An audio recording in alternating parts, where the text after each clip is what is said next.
شروع اللہ کا نام لے کر جو بڑا مہربان نہایت رحم والا ہے۔ الف لام را، یہ ایک پر نور کتاب ہے، اس کو ہم نے تم پر اس لیے نازل کیا ہے کہ تم لوگوں کو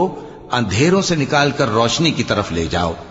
یعنی ان کے پروردگار کے حکم سے عزت والے خوبیوں والے مالک کے راستے کی طرف، یعنی اس اللہ کے راستے کی طرف کہ جو کچھ آسمانوں اور زمین میں ہے سب اسی کا ہے، اور ان کافروں کے لیے عذاب شدید کی وجہ سے تباہی اور بربادی مقدر ہے، جو آخرت کے مقابلے میں دنیاوی زندگی کو پسند کرتے اور لوگوں کو اللہ کے راستے سے روکتے اور اس میں کجی چاہتے ہیں۔ یہ لوگ بڑے دور کی گمراہی میں ہیں، اور ہم نے کوئی پیغمبر نہیں بھیجا مگر وہ اپنی قوم کی زبان بولتا تھا تاکہ انہیں احکام الہی کھول کھول کر بتا دے۔ پھر اللہ جسے چاہتا ہے گمراہ رہنے دیتا ہے اور جسے چاہتا ہے ہدایت دیتا ہے،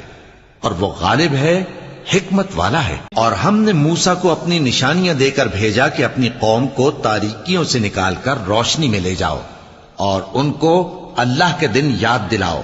اور اس میں ان لوگوں کے لیے جو صابر و شاکر ہیں نشانیاں ہیں۔ اور جب موسیٰ نے اپنی قوم سے کہا کہ اللہ نے جو تم پر مہربانیاں کی ہیں ان کو یاد کرو، جبکہ اس نے تم کو فرعون کی قوم سے رہائی بخشی، وہ لوگ تمہیں برے برے عذاب دیتے تھے اور تمہارے بیٹوں کو مار ڈالتے تھے اور تمہاری لڑکیوں کو زندہ رہنے دیتے تھے، اور اس میں تمہارے پروردگار کی طرف سے بڑی آزمائش تھی۔ اور جب تمہارے پروردگار نے تم کو آگاہ کیا کہ اگر شکر کرو گے تو میں تمہیں زیادہ دوں گا، اور اگر ناشکری کرو گے تو یاد رکھو کہ میرا عذاب بھی سخت ہے۔ اور موسیٰ نے صاف صاف کہہ دیا کہ اگر تم اور جتنے اور لوگ زمین میں ہیں سب کے سب ناشکری کرو تو بھی اللہ بے نیاز ہے، قابل تعریف ہے۔ بھلا تم کو ان لوگوں کے حالات کی خبر نہیں پہنچی جو تم سے پہلے تھے، یعنی نوح اور عاد اور سمود کی قوم اور جو ان کے بعد تھے،